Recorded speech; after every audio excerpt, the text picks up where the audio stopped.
My uncle left his entire fortune to whoever could solve his riddle, so our family turned savage. Uncle Garrett was the black sheep who'd made millions in tech before anyone knew what cryptocurrency was. While the rest of us scraped by working dead-end jobs and maxing out credit cards, he lived in a sprawling mansion with 7 bedrooms, a wine cellar worth more than most people's houses, and a garage full of cars that cost more than my annual salary. When he died suddenly at 52 from a heart attack, we all secretly expected his fortune to go to some obscure charity. His final middle finger to the family who'd treated him like a pariah for decades. Instead, his lawyer called us all to his office and read the strangest will any of us had ever heard. To my greedy relatives who only called when they needed money or wanted to complain about their pathetic lives, I'm giving you one chance to prove you're worth more than the sum of your failures. Solve my riddle, claim everything I've built, fail, and it all burns in a magnificent bonfire while you watch from the street. The riddle was printed on expensive letterhead, sealed in individual envelopes for each family member. Where shadows dance but cast no light, where silence screams throughout the night, where memory lives but time stands still, find the key to my last will.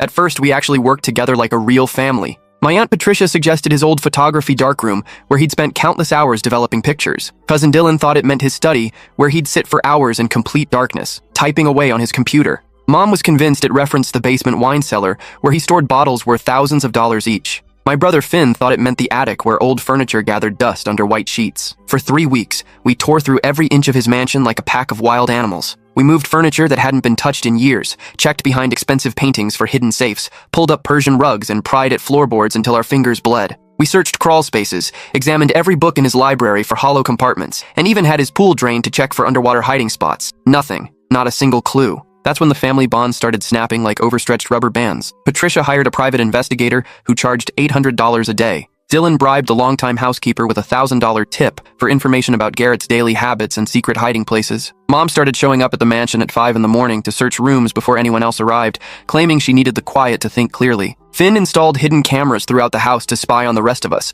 monitoring our movements like we were common criminals. The real ugliness began when Patricia found something she wasn't supposed to find. She was searching Garrett's master bedroom for the 100th time when she discovered a loose floorboard hidden under his massive antique bed. Beneath it was a metal lockbox containing old photographs and what appeared to be a second riddle written in Garrett's distinctive handwriting. But instead of calling the rest of us immediately like we'd all agreed to do, she slipped it into her designer purse and pretended she'd found nothing. Unfortunately for Patricia, Finn's surveillance cameras caught everything in perfect high-definition detail. The next morning, he confronted her in front of the whole family gathered in Garrett's kitchen. Patricia denied stealing anything until Finn played the footage on his laptop, and we all watched her face go from confident to guilty to desperate in the span of 30 seconds. "Give it back right now," Mom demanded, her voice shaking with barely controlled rage. "I found it fair and square," Patricia shot back. "Possession is 9/10 of the law." That's when Dylan completely lost control and grabbed her $1,000 purse, dumping everything onto the marble kitchen floor. The metal box crashed open with a sound like breaking bones, scattering photographs and papers everywhere. There were ancient Polaroids of places I didn't immediately recognize,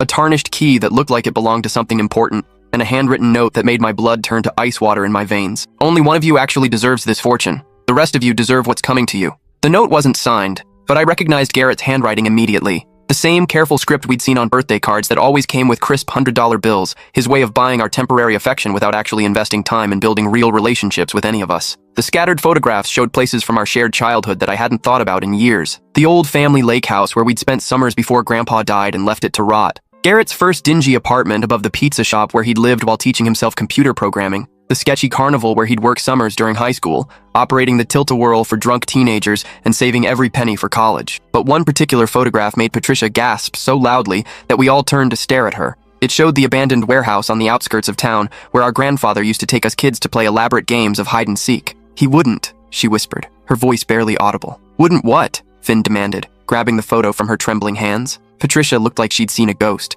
Grandpa used to tell us horror stories in that warehouse during thunderstorms. Garrett was absolutely terrified of the place after what happened there. He swore on our mother's grave that he'd never set foot in that building again. Dylan picked up the tarnished key from the floor, turning it over in his calloused hands and examining the scratches along its surface. "This isn't for any safety deposit box I've ever seen. Look at these wear marks. This key's been used recently and often." The warehouse was exactly 43 minutes outside town according to my GPS, sitting on 15 acres of worthless swampland that had been in our family for 3 generations. We'd all crammed into Finn's oversized SUV like we were kids again, but the tension was so thick I could barely breathe. Nobody spoke during the entire drive except to give directions, but I caught Mom constantly checking her phone, probably texting her latest boyfriend Randy about the potential inheritance and what it would mean for their upcoming wedding. When we finally arrived, the warehouse looked exactly like I remembered from childhood visits: rusted metal siding that had turned orange-brown from decades of weather, broken windows that had never been repaired, and that distinctive smell of decay and stagnant water that seemed to cling to everything within a quarter-mile radius. The only thing different was the heavy-duty padlock on the front door,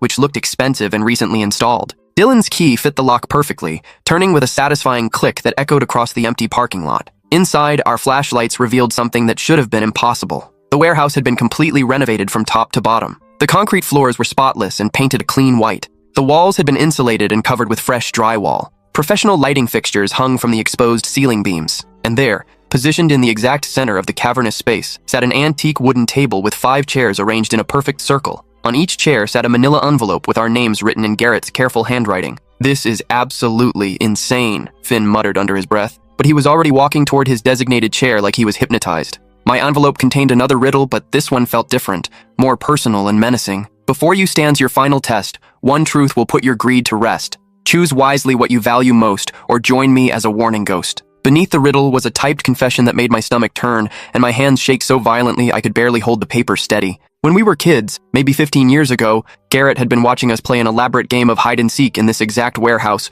when a section of the rotted floor suddenly collapsed without warning. Dylan, who was only 8 at the time, had fallen through the hole and landed hard on a pile of rusted machinery in the basement. His leg was broken so badly that jagged bone pierced through the skin, and blood was pooling around him at an alarming rate. The rest of us kids had panicked and run screaming for the adults, but Garrett, who was 13 and already bigger than most teenagers, had stayed behind and climbed down into that dark basement. He'd used his favorite shirt to create a tourniquet, applying pressure to the wound and talking calmly to Dylan to keep him conscious until the paramedics arrived 20 minutes later. According to the emergency room doctor, Dylan would have bled to death without immediate intervention. But that's not the story our family had been telling for the past 15 years. Patricia, who was 14 at the time and already showing signs of the jealousy and manipulation that would define her adult personality, had convinced our parents and everyone else that Garrett had actually caused the accident. She claimed he'd been daring Dylan to jump across the weak section of floor, egging him on and calling him a coward when he hesitated. She'd been furious that summer because Garrett always got the most attention from the adults. He was smart, funny, and charming in a way that made everyone gravitate toward him at family gatherings. Patricia had always been average at everything. Average grades, average looks, average personality, and she couldn't stand being overshadowed by her younger cousin. So she'd lied, crafting a detailed story about Garrett's reckless behavior and coaching the younger kids on what to say when the adults asked questions. Our parents believed her because Garrett already had a reputation as the family troublemaker, not because he was actually bad, but because he questioned authority and refused to pretend everything was perfect when it clearly wasn't. He'd spent the next 15 years being treated like a dangerous criminal for saving Dylan's life. I looked around the table at my family members, watching their faces as they read their own versions of the truth. Dylan was staring at his envelope with growing horror, his mouth hanging open as memories from that day began surfacing. Mom had gone completely pale and was gripping her chair so tightly her knuckles had turned white. Finn looked confused and overwhelmed. He'd been too young to remember the incident clearly, but old enough to absorb the family narrative about Garrett being dangerous. Patricia was crying silently, mascara streaming down her cheeks in black rivers. "I was just a kid," she sobbed, her voice breaking. "I didn't understand what it would mean. I didn't know it would follow him for the rest of his life." "You destroyed his relationship with our parents," Dylan said quietly,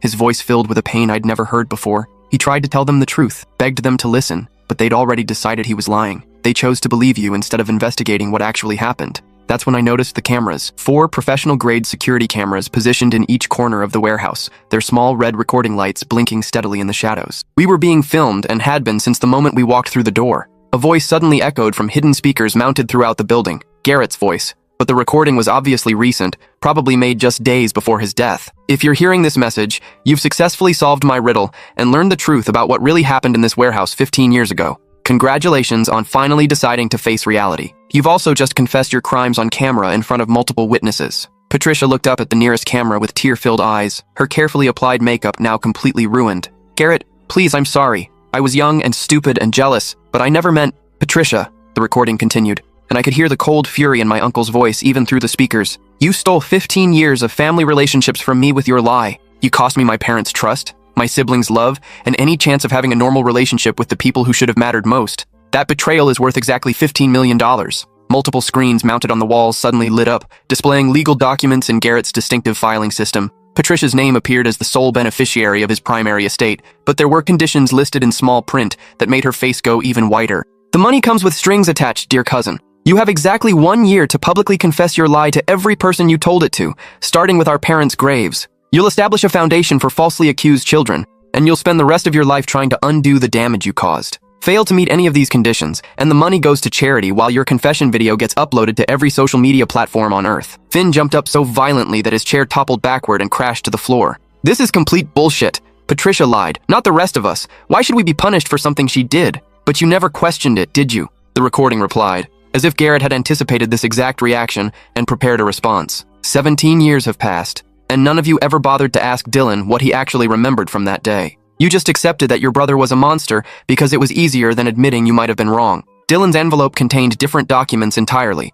A trust fund worth $2 million, but also a letter that made him break down sobbing. Dylan. Garrett's voice became softer, filled with the warmth I remembered from our childhood. I'm sorry I never had the courage to tell you the truth while I was alive. You deserve to know that someone fought for you that day. You deserve to know that you were worth saving, and that I never regretted staying behind to help you. I hope this money can buy you some of the therapy our family should have provided years ago. Mom's envelope was nearly empty, except for a single devastating sentence written on expensive letterhead. A mother who doesn't defend all her children equally doesn't deserve wealth or forgiveness. Finn's envelope contained a check for $50,000 and a note that was somehow both generous and brutal. You were 5 years old when this happened, so you're not responsible for the lie. But you're 22 now, old enough to think for yourself instead of blindly accepting family mythology. This money is for college. Learn to question everything, especially stories that make one person a hero and another person a villain. My envelope held the biggest shock of all. My dear niece, Garrett's voice continued from the speakers. You never believed Patricia's lie, did you? Not completely. He was absolutely right,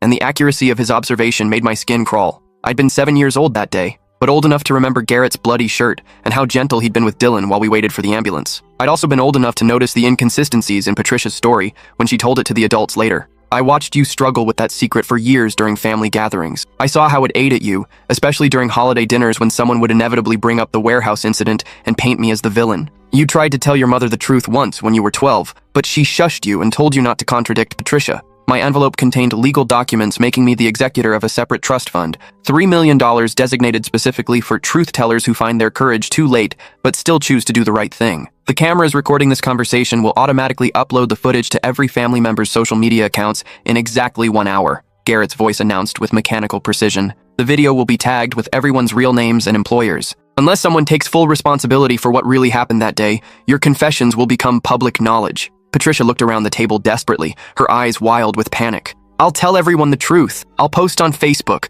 I'll call everyone we know. I'll fix this somehow. 17 years too late, Dylan said quietly, but there was something like forgiveness in his voice. That's when Mom surprised us all by doing something I'd never seen her do in my entire life. She took responsibility for her own failures. No, she said, standing up slowly and walking to the center of the room. I need to take responsibility too. She positioned herself directly in front of the largest camera and looked straight into the lens with more dignity than I'd ever seen her possess. My name is Rebecca Thorne, and I failed my son in the worst possible way. When Patricia told us that Garrett caused Dylan's accident, I should have investigated further. I should have asked more questions. I should have listened to Garrett's side of the story with an open mind, instead of immediately assuming he was lying. Her voice broke, but she continued. Instead, I chose the easy story. I chose to believe that one of my sons was a hero who tried to help, and the other was a dangerous troublemaker who couldn't be trusted. I chose convenience over truth, and Garrett paid the price for my failure as a mother for the rest of his short life. The recording stopped abruptly. The cameras shut off with audible clicks. For several long minutes, the warehouse was completely silent except for the sound of Patricia's muffled sobbing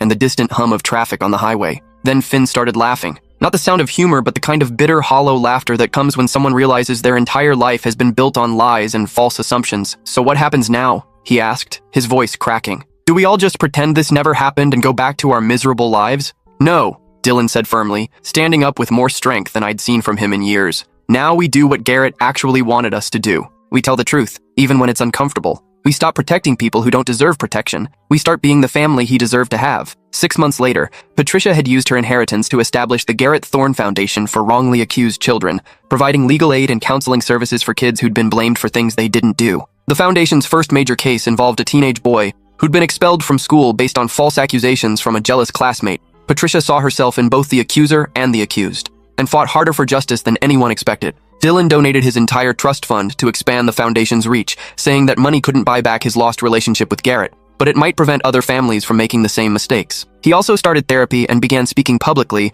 about the long-term effects of childhood trauma and family scapegoating. Mom used her savings to commission a memorial garden in Garrett's honor at the local hospital where Dylan had been treated. She spent her retirement volunteering there, reading to children in the emergency room and advocating for better communication between medical staff and families during crises. Finn used his college money to study criminal justice and psychology, saying he wanted to help other people who'd been falsely accused of crimes or family dysfunction. He wrote his senior thesis on the psychology of family scapegoating and how seemingly small lies can destroy relationships for generations. I kept my inheritance, but not for personal gain. Garrett's final document had been very specific about the conditions. The money came with the responsibility to spend my life telling true stories about families who'd learned to do better, to expose the kinds of toxic dynamics that had nearly destroyed our own family. That's why I'm sharing this story with you now, as publicly and honestly as possible. But the story doesn't end there. Last week, exactly 1 year after Garrett's death, I received a certified letter from a law firm in Seattle that I'd never heard of. Another uncle I'd never known existed, Garrett's half-brother from our grandfather's first marriage,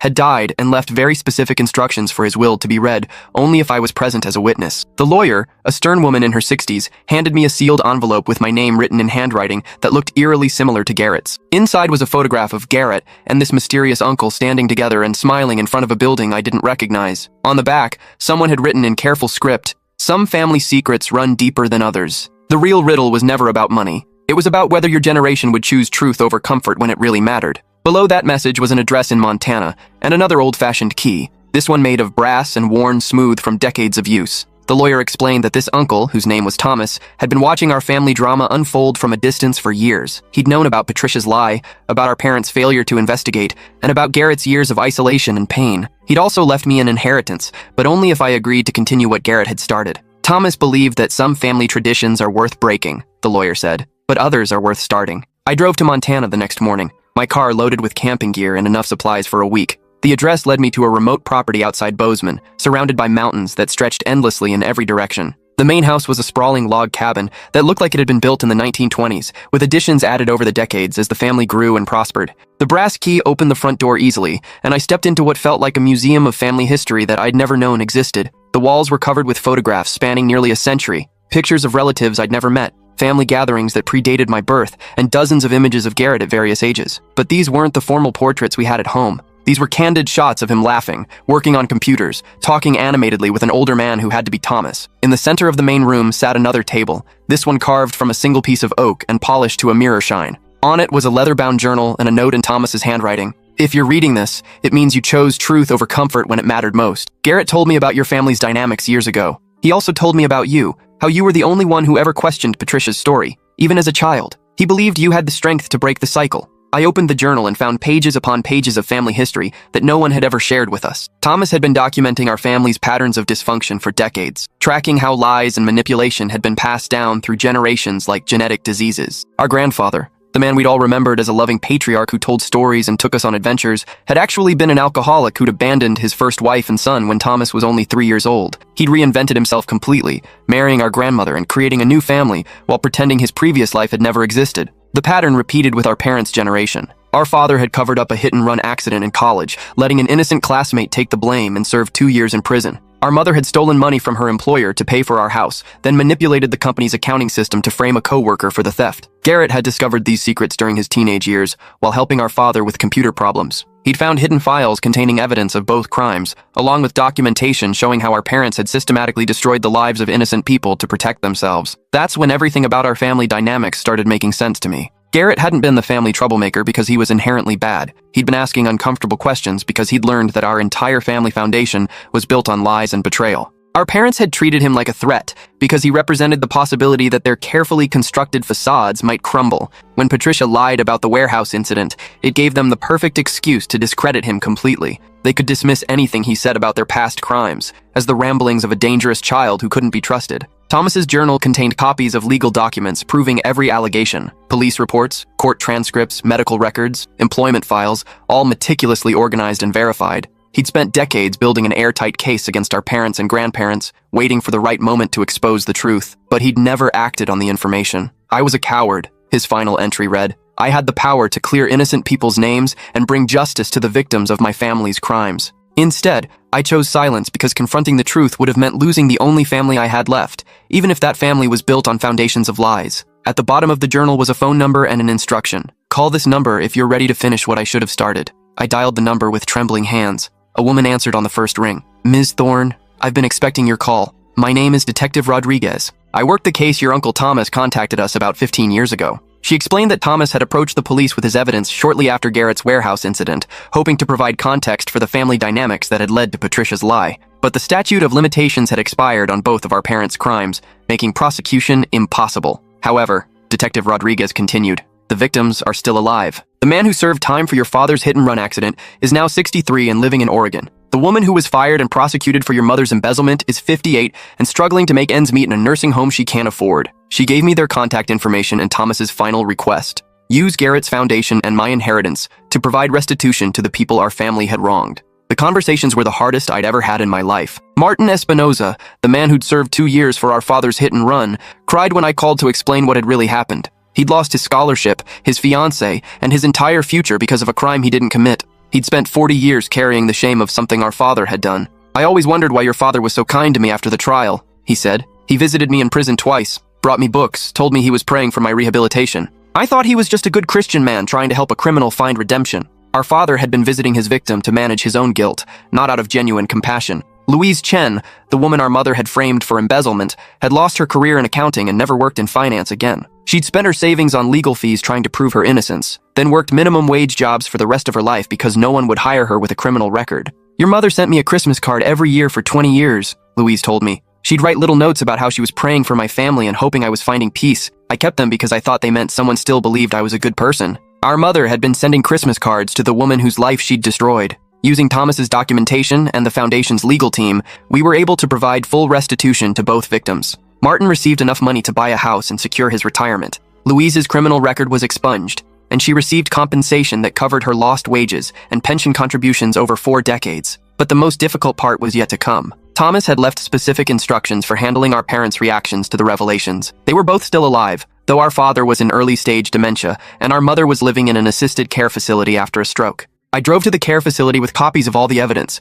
knowing this conversation would destroy what little remained of our family relationships. Mom was sitting in her wheelchair by the window when I arrived, staring out at the garden with the blank expression that had become her default since the stroke. Her speech was limited, but her mind was still sharp enough to understand what I was showing her. I spread the documents across the table in front of her and watched her face change as she recognized her own handwriting on the forged accounting records. Martin, Louise, she whispered, the only 2 words she managed to speak during our entire conversation. I explained how Thomas had documented everything, how the victims had suffered for decades, and how we were using Garrett's foundation to provide restitution. I told her about the Christmas cards she'd sent to Louise, and how they'd been received by a woman who had no idea why her life had been destroyed. Mom started crying, not the gentle tears of an elderly woman, but the raw, devastating sobs of someone whose entire sense of self was crumbling. When I was finished explaining everything, she pulled a notebook from her bedside table and wrote a single sentence with her shaking left hand. Tell them I'm sorry. I left the care facility and drove straight to our father's memory care unit. Dad was in the common room, working on a jigsaw puzzle that he'd been assembling and disassembling for weeks without remembering that he'd done it before. When I showed him the police reports from his hit-and-run accident, something flickered in his eyes, a moment of clarity that pierced through the fog of dementia. Martin was a good kid, he said suddenly, his voice stronger than it had been in months. He didn't deserve what happened to him. For just a few minutes, my father remembered everything. He told me about the night of the accident, how he'd been drunk and driving home from a party when he'd hit Martin's bicycle. He'd panicked and driven away, then come back hours later pretending to be a witness who'd found the scene. I knew he was innocent, Dad said. I watched them arrest him and I said nothing. I visited him in prison because I thought if I was kind to him, somehow that would make it less evil. The clarity faded as quickly as it had come, and Dad went back to his puzzle, forgetting our conversation entirely. But I'd gotten what I came for. Confirmation that Thomas's evidence was accurate, and acknowledgement that our parents had knowingly destroyed innocent lives. Over the next 6 months, I worked with the Foundation's legal team to contact every person our family had ever wronged. Thomas's journal contained references to dozens of smaller incidents, co-workers who'd been fired based on false accusations,